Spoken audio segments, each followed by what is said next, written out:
ahoana marina ireo fanampinana avy any amin'ny mpamatsy vola raha tsaroantsika tamin'ny fotoana ny fifidianana ho filoham-pirenena tamin'ny taona 2024 nandritra ny ady hevitra na ny débat dia nilaza ny kandida Anne Rajoelina fa tsy miankina amin'ireo mpamatsy vola mahazatra ny fiankinan-doha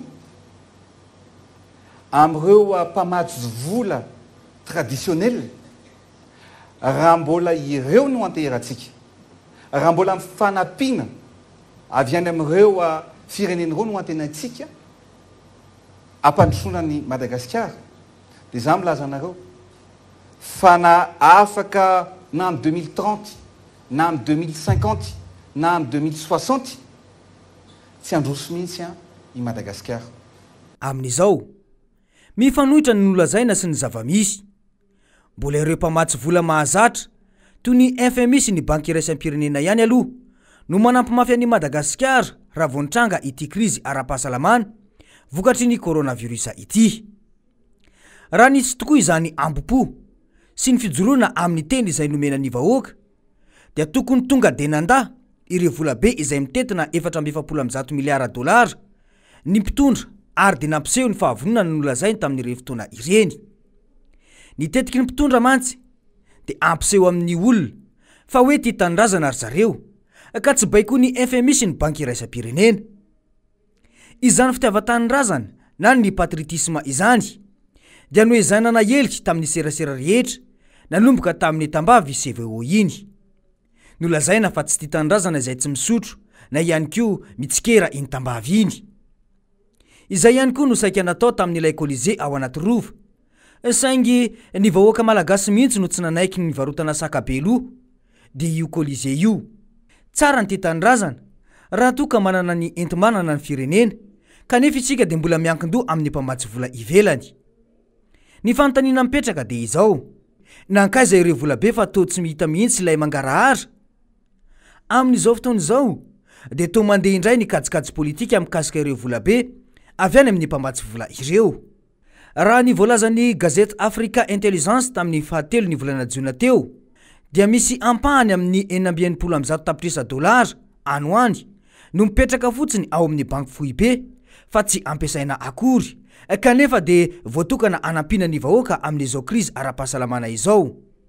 Araka ny voalazan'io gazety io ihany dia miandry ny fanapahan-kevitry ny filoha izay be ambopo izy ireo fa tsy tokony hitsabaka amin'ny raharaham-pirenena malagasy ny fikambanana iraisam-pirenena.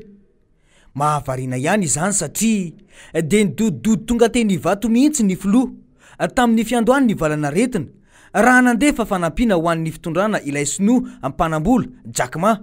Raha tohizana ihany ny votoatin'ny olatsoratra tao amin'ny gazety Africa Intelligence io dia voalaza ao fa nanome baiko ny Prime Ministre ny filoha mba hanao lista ireo tetikasa rehetra misy ny famatsimbola avy any ivelany mba olazaina amin'ny vahoaka fa tetikasa no volavolain'ny malagasy ireo mba isintomana ny sain'ny vahoaka amin'ny fitiavan-tanindrazana na dia ny sasany amin'ireny aza tsy hevitry ny fanjakana akory. Izany dia tsy filazana ny marina fa famitahana ny vahoaka izay miniminy foana ihany.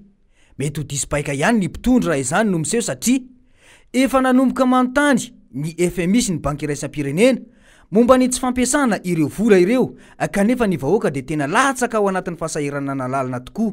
Betsaka tokoa ny tsy mazava amin'ny fitantanana n'ity krizy ity fa dia efa levina moa ny mangarahary. Efa ho 3 volana izao ny krizy no nitranga kanefa dia tsy nisy mihitsy ny programa matotra avy amin'ny fitondrana mikasika ny ara-toe-karena na ny plan de relance économique. Ny plan de mitigation izay niarahan'ny sehatra tsy miankina sy ny ministry ny indostria moa dia nolavy ny fitondrana. Androany alakamisy fa 12 ny volana Jiona moa dia voalaza fa niona tamin'ny sehatra tsy miankina ny filoha. Ny lalakevitra izay napetraky ny filoham-pirenena sy ny Prime Ministre ary ifampizarantsika ankehitriny dia mikasika ny fanohanana ny orinasa madinika sy salatsalany petites et moyennes entreprises ary apiko aza micro-entreprise, petites et moyennes entreprises. 3 volana ty aoriana vao misy ny fionana. Ny fanontaniana mipetraka dia hoe ahoana izany ny momba ireo mpiasana janony ireo orinasa lehibe ireo noho ny krizy. Raha toa ka ireo orinasa madinika sy ny salasalan'ireo miankina amin'ireo orinasa lehibe satria ireo no mety client an'izy ireo dia azo lazaina fa mandeha ila ihany izany hevitra izany. Ny tsapa aloha dia sady tsy voafehy ny aretina, ny fanarirana ny toe-karena tsy lahara-pamiaina mihitsy, ny vola natokana anampiana ireo sahirana avela atory any amin'ny banky fohibe fotsiny ihany noho ny katsikajy politika. Ny vola sasany tsy fantatra mazava izay alehany, tao ireo nividianana bonbon, tao ireo nividianana 4x4 kanefa ny marary mitondra odikaretina coronavirus tany Tomasina, voatery nitady sakafo fa tsy nisy sakafo omen'ny fanjakana, ny fitaovana entiny mpiasan'ny fahasalamana miaro ny tenany tsy ampy. Fa ahoana marina e?